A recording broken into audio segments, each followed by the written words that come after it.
Selamat berjumpa kembali dengan saya dalam pembahasan materi di saat ini terkait dengan upaya hukum di pengadilan. Saudara sekalian, kita berbicara tentang upaya hukum. Upaya hukum itu adalah sebuah alat yang digunakan untuk mencegah atau juga untuk memperbaiki kekeliruan dalam suatu putusan. Berbicara tentang upaya hukum ini dibagi dalam dua bagian. Yang pertama, upaya hukum biasa yang terdiri dari banding, kasasi maupun juga perlawanan atau verset, dan juga upaya hukum luar biasa yang terdiri dari peninjauan kembali maupun juga perlawanan pihak ketiga. Yang pertama kita akan lihat terkait dengan upaya hukum banding. Upaya hukum banding ini adalah suatu upaya yang dilakukan oleh salah satu pihak maupun juga kedua belah pihak terhadap putusan pengadilan negeri. Apabila salah satu pihak melakukan upaya hukum, maka pada asasnya secara otomatis putusan pengadilan negeri tersebut belum mempunyai kekuatan hukum yang tetap. Banding ini sendiri dimulai dengan adanya pernyataan banding atau pernyataan ingin banding yang disampaikan oleh salah satu pihak. Dari pernyataan tersebut, panitera akan membuat akta banding dan akan dicatat dalam register induk perkara. Dan pernyataan banding ini harus sudah diterima oleh terbanding paling lama 14 hari setelah atau sesudah pernyataan banding itu dibuat. Dan pembanding dapat membuat memori banding dan terbanding dapat mengajukan kontra memori banding. Tenggang waktu mengajukan banding ini sendiri adalah 14 hari. 14 hari sejak putusan dibacakan. Dan apabila para pihak tidak hadir atau salah satu pihak hadir, maka terhitung 14 hari sejak pemberitahuan putusan disampaikan. Dalam praktek, dasar hukum yang biasa digunakan dalam mengajukan banding ini sendiri, kita bisa lihat dalam pasal 46 Undang-Undang Nomor 14 tahun 1985. Di situ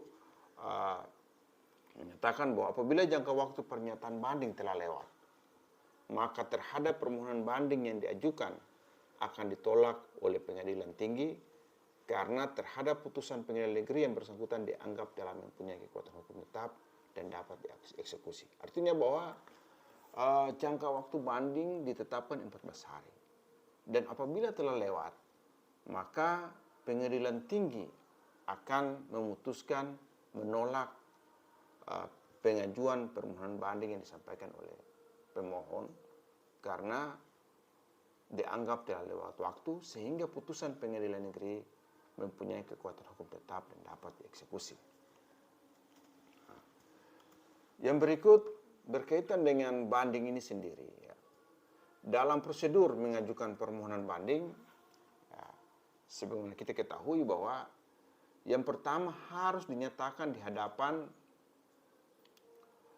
panitera pengadilan negeri di mana putusan tersebut dijatuhkan, dengan terlebih dahulu membayar lunas biaya permohonan. Jadi permohonan banding ini pada prinsipnya dapat dinyatakan pada saat putusan dibacakan, para pihak bisa langsung menyatakan banding. Bisa langsung menyatakan banding atau juga kadang dalam praktek para pihak menyatakan pikir-pikir terhadap putusan yang disampaikan. Sehingga apabila menyatakan banding, maka dalam jangka waktu 14 hari permohonan sudah harus diajukan dan terlebih dahulu pemohon membayar lunas biaya yang ditetapkan dalam perkara banding. Permohonan banding ini sendiri dapat diajukan secara tertulis maupun juga lisan oleh yang berkepentingan maupun juga oleh kuasanya. Yang berikut permohonan banding ini dicatat dicatat dalam register induk perkara perdata dan juga register banding perkara perdata. Yang berikut, permohonan banding tersebut oleh panitera diberitahukan kepada pihak lawan paling lambat 14 hari setelah permohonan banding diterima. Para pihak juga dalam ini diberikan kesempatan untuk melihat surat-surat serta berkas-berkas perkara perdata pengadilan negeri dalam waktu 14 hari. Dalam hal ini walaupun tidak harus, tetapi pemohon banding berhak mengajukan memori banding, sedangkan pihak terbanding berhak mengajukan kontra memori banding. Nah, untuk kedua surat ini, yakni memori banding maupun juga kontra memori banding, tidak ada pembatasan waktu pengajuannya selama pengadilan tinggi belum menjatuhkan putusan.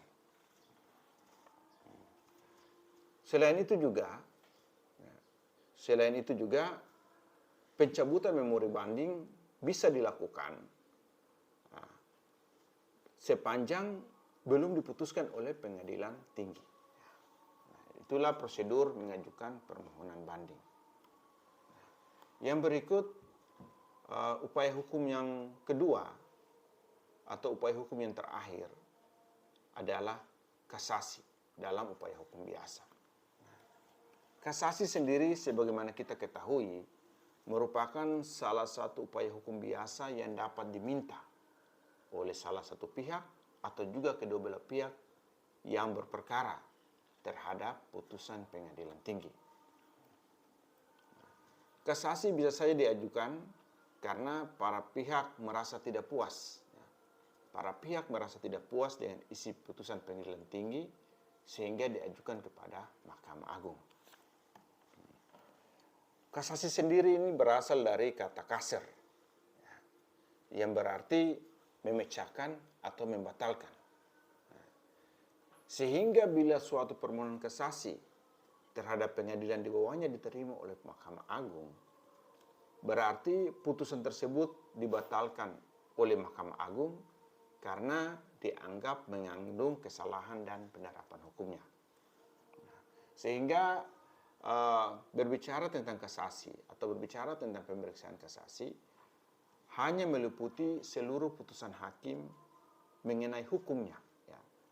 Jadi dalam pemeriksaan kasasi tidak lagi dilakukan pemeriksaan ulang mengenai duduk perkaranya. Sehingga pemeriksaan kasasi kita tidak bisa menganggap sebagai pemeriksaan tingkat ketiga. Karena kasasi adalah tingkat pemeriksaan yang terakhir, sehingga dalam pemeriksaan kasasi yang diperiksa adalah penerapan hukumnya, bukan lagi perkaranya. Nah, berdasarkan pasal 29 dan 30 Undang-Undang Nomor 14 tahun 1985, contoh Undang-Undang Nomor 5 tahun 2004 tentang Mahkamah Agung, ya. Kasasi adalah pembatalan putusan atas penetapan pengadilan dari semua lingkungan peradilan dalam tingkat peradilan akhir.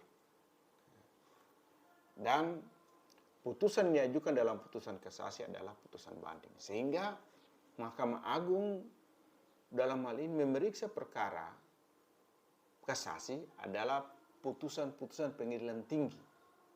Putusan pengadilan tinggi dalam tingkat banding yang tidak diterima oleh salah satu pihak atau kedua belah pihak, selanjutnya akan diperiksa dan diputus oleh Mahkamah Agung. Nah, berdasarkan Undang-Undang Nomor 5 tahun 2004 terkait Mahkamah Agung, ada tiga hal yang bisa dijadikan alasan untuk mengajukan kasasi. Yang pertama berkaitan dengan pengadilan tidak berwenang. Nah, sebagaimana kita ketahui, berbicara tentang kewenangan berarti ada kewenangan absolut maupun juga kewenangan relatif. Sehingga itu merupakan salah satu alasan bisa diajukan kasasi ke pengadilan, ke Mahkamah Agung. Yang kedua, alasan yang bisa digunakan dalam mengajukan kasasi adalah salah menerapkan atau melanggar hukum yang berlaku. Dalam hal ini pengadilan salah menerapkan atau melanggar hukum yang berlaku. Dan yang ketiga, alasan yang ketiga bisa diajukan kasasi adalah lalai memenuhi syarat-syarat yang diwajibkan oleh peraturan perundang-undangan. Sehingga kelalaian ini yang dapat mengancam atau bisa membatalkan putusan tersebut. Nah, itulah 3 hal yang dijadikan dasar atau alasan untuk salah satu pihak atau kedua belah pihak mengajukan kasasi ke Mahkamah Agung. Nah, berkaitan dengan pengajuan kasasi ini sendiri, ada prosedur-prosedur permohonan kasasi. Yang pertama bahwa permohonan kasasi disampaikan oleh pihak yang berhak, baik secara lisan maupun secara tertulis, kepada panitera pengadilan negeri yang memutus perkara tersebut dengan melunasi biaya kasasi. Yang kedua, pengadilan negeri akan mencatat permohonan kasasi dalam buku daftar, dan hari itu juga akan membuat akta permohonan kasasi yang dilampirkan pada berkas. Yang ketiga, paling lambat 7 hari setelah permohonan kasasi didaftarkan, panitera pengadilan negeri memberitahukan secara tertulis kepada pihak lawan. Yang keempat, dalam tenggang waktu 14 hari setelah permohonan kasasi dicatat dalam buku daftar permohonan kasasi, wajib membuat memori kasasi yang berisi alasan-alasan permohonan kasasi. Yang kelima, panitera pengadilan negeri menyampaikan salinan memori kasasi pada lawan paling lambat 30 hari. Yang keenam, pihak lawan berhak mengajukan kontra memori kasasi dalam tenggang waktu 14 hari sejak diterimanya salinan memori kasasi. Dan yang ketujuh dalam prosedur mengajukan permohonan kasasi, bahwa setelah menerima memori dan kontra memori kasasi, maka dalam jangka waktu 30 hari, panitera pengadilan harus mengirimkan semua berkas kepada Mahkamah Agung. Nah, itulah prosedur dalam mengajukan kasasi. Nah, berkaitan dengan tenggang waktu mengajukan kasasi, maka permohonan kasasi sudah harus disampaikan dalam jangka waktu 14 hari setelah putusan atau penetapan pengadilan yang dimaksud diberitahukan kepada pemohon. Nah, maka dampaknya adalah apabila tidak terpenuhi, maka permohonan kasasi tidak dapat diterima. Upaya hukum biasa yang berikut adalah salah satu bentuk upaya hukum biasa, yaitu sering kita kenal dengan istilah perlawanan atau verset. Verset ini sendiri adalah salah satu upaya hukum yang disediakan bagi perkara di mana pada saat pelaksanaan persidangan di pengadilan negeri tergugat tidak hadir, sehingga karena penggugat tidak hadir, maka akan dijatuhkan putusan yang namanya putusan verstek. Nah, putusan verstek adalah putusan dijatuhkan di mana atas ketidakhadiran daripada tergugat. Sehingga upaya hukum yang disediakan bagi tergugat yang tidak hadir disebut sebagai verset atau perlawanan. Nah, adapun syarat mengajukan verset adalah yang pertama, dasarnya adalah keluarnya putusan verstek. Yang kedua, jangka waktu untuk mengajukan perlawanan tidak boleh lebih dari 14 hari. Dan jika ada eksekusi, tidak boleh lebih dari 8 hari. Yang berikut, verset dimasukkan dan diajukan kepada Ketua Pengadilan Negeri di wilayah hukum di mana penggugat mengajukan gugatannya. Nah, dari penjelasan upaya hukum biasa di sini dapat kita lihat bahwa upaya hukum biasa itu ada 3. Ya. Ada upaya hukum dalam bentuk verset. Verset ini upaya hukum dalam bentuk perlawanan akibat daripada putusan verstek di mana karena tergugat tidak hadir, ketidakhadiran tergugat, sehingga diajukannya upaya hukum yang disebut upaya hukum verset. Sedangkan upaya hukum banding dan upaya hukum kasasi adalah salah satu pihak tidak menerima putusan pengadilan negeri sehingga dilakukan upaya banding, dan upaya kasasi dilakukan apabila salah satu pihak tidak menerima putusan pengadilan tinggi atau putusan banding. Yang kedua, kita akan melihat terkait dengan upaya hukum luar biasa.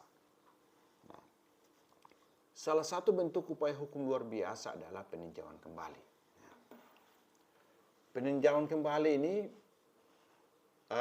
terjadi apabila terdapat hal-hal atau keadaan-keadaan yang ditentukan di undang-undang terhadap pengadilan yang telah berkekuatan hukum tetap sehingga bisa dimintakan peninjauan kembali.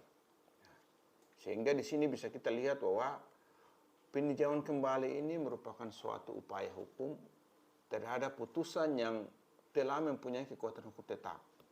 Tetapi karena atas keadaan-keadaan tertentu atau karena ada dasar-dasar hukum tertentu sehingga bisa dilakukan yang namanya upaya hukum luar biasa dalam kategori peninjauan kembali. Peninjauan kembali ini sendiri kita bisa lihat dasar hukumnya ada dalam Undang-Undang Nomor 5 Tahun 2004 tentang Mahkamah Agung, yaitu yang pertama syaratnya ada novum atau ada bukti-bukti yang diketahui setelah perkaranya diputus. Jadi pada saat persidangan sementara berlangsung sampai putusan, bukti-bukti itu belum diketahui. Nah, sehingga bukti-bukti itu diketahui setelah putusannya telah mempunyai kekuatan hukum tetap dan bukti-bukti itu dianggap bukti-bukti yang apabila pada saat itu ada putusannya tidak seperti yang terjadi saat itu. Nah, yang kedua, apabila setelah perkara ditemukan atau apabila setelah perkara diputus ditemukan bukti-bukti yang bersifat menentukan. Bukti-bukti sifatnya menentukan pada waktu perkara diperiksa tidak dapat ditemukan. Jadi pada saat pemeriksaan persidangan sementara berjalan, bukti-bukti itu tidak ditemukan. Setelah putusan baru ditemukan bukti-bukti tersebut. Itu alasan kedua bisa diajukan peninjauan kembali. Atau juga peninjauan kembali dapat dilakukan apabila dalam menjatuhkan putusan, hakim memutus melebihi apa yang dituntut. Itu bisa diajukan peninjauan kembali. Yang berikut, atau juga peninjauan kembali bisa dilakukan apabila suatu bagian yang dituntut belum diputus. Suatu bagian yang dituntut belum diputus tanpa dipertimbangkan sebab-sebabnya. Atau juga peninjauan kembali bisa diajukan apabila dalam suatu putusan terdapat suatu kehilafan hakim atau suatu kekeliruan yang terlihat nyata. Dan berbicara tentang peninjauan kembali ini sendiri, pengajuan atau tenggang waktu pengajuan peninjauan kembali adalah 180 hari setelah putusan berkekuatan hukum tetap. Dan berbicara tentang siapa yang berwenang, lembaga pengadilan mana atau peradilan mana yang berwenang untuk mengajukan peninjauan kembali, hanya Mahkamah Agung. Dalam hal ini, Mahkamah Agung memutus permohonan peninjauan kembali pada tingkat pertama dan terakhir. Sebagaimana kita baca dalam pasal 70 Undang-Undang Nomor 14 Tahun 1985. Upaya hukum luar biasa yang kedua adalah denden verset. Denden verset ini bisa dilakukan apabila suatu putusan pengadilan negeri yang merugikan kepentingan dari pihak ketiga. Sehingga pihak ketiga ini dapat mengajukan perlawanan terhadap putusan tersebut. Dasar hukumnya kita bisa lihat dalam pasal 378 dan sampai 384 RV dan pasal 195 ayat 6 HIR. Nah, di situ dikatakan bahwa suatu putusan hanya mengikat para pihak yang berperkara, pihak penggugat dan tergugat, dan tidak mengikat pihak ketiga. Tapi dalam hal ini hasil putusan akan mengikat orang lain atau pihak ketiga, oleh sebab itu dikatakan luar biasa. Jadi dalam praktek, dalam pasal ini menjelaskan bahwa putusan hanya mengikat kedua belah pihak. Tetapi kadang dalam kondisi tertentu, putusan itu mengikat juga pihak lain. Sehingga pihak lain ini merasa dirugikan. Nah, pihak lain merasa dirugikan, sehingga pihak lain bisa mengajukan upaya hukum luar biasa yang disebut dengan Dender Verset. Nah, Dender Verset ini sendiri dapat diajukan ke pengadilan negeri yang memutus perkara tersebut pada tingkat pertama. Nah, demikian yang dapat saya sampaikan terkait upaya hukum. Semoga bermanfaat bagi kita semua.